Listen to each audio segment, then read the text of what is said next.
இன்றே டவுன்லோட் செய்து உங்கள் ஃபேவரட் ஷோக்களை என்ஜாய் பண்ணுங்க. பொன்னி, நாங்க பாட்டுக்கு எங்களுக்கு ஓகேன்னு சொல்லி நிச்சயதார்த்தம் பண்ணிட்டு வந்துட்டோம்.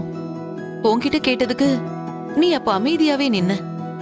ஆனா உன்னோட ரியாக்ஷனை பார்த்து நாங்களே உனக்கு சம்மதம் தானே ஒரு முடிவு பண்ணிட்டோம்.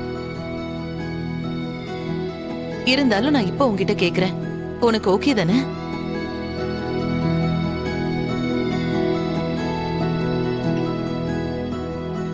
நீங்க போய் இதெல்லாம் என்கிட்ட கேட்கலாமாக்கா? உங்களுக்கு எது சரின்னு பட்டாலும் எனக்கு அது ஓகே தான்க்கா.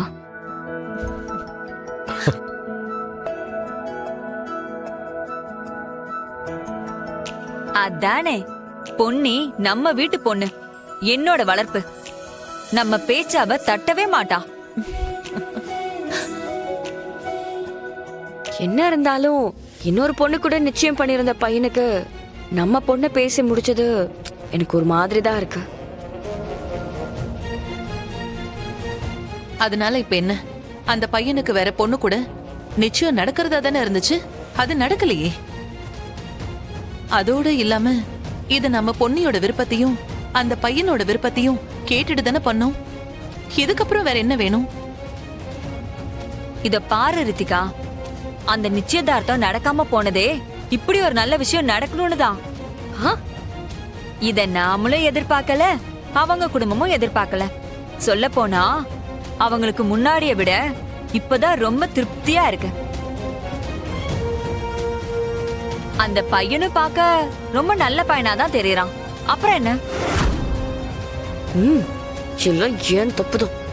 நான் ஒண்ணு பண்ண போனா அது வேற ஒன்னால நடந்து முடிஞ்சிருக்கு.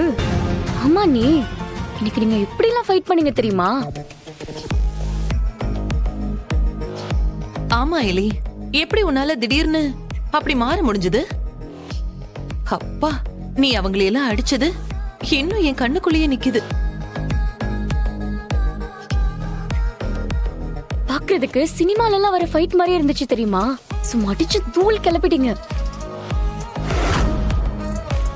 ஐயோ பொன்னி, நிஜமாவே எனக்கு என்ன நடந்துச்சுன்னே தெரியல. நீங்களாம் தான் என்னென்னமோ சொல்றீங்க. அகிலாண்டேஸ்வரி அம்மாவை அந்த ரவுடிங்க துரத்திட்டு போனாங்க. நான் பயந்து போய் என்ன பண்றதுன்னு தெரியாம மரத்துக்கு பின்னாடி ஒளிஞ்சுக்கிட்டேன். அப்புறம் என்ன நடந்துச்சுன்னு எனக்கு தெரியாது.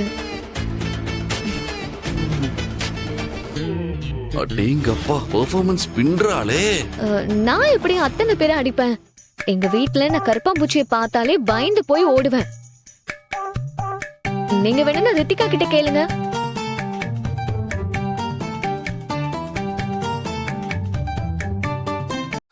சரி, அதெல்லாம் நடந்து முடிஞ்சிருச்சு. நாங்க எல்லாருமே எங்க கண்ணால நீ சண்டை போடுறத பாத்துட்டோம்.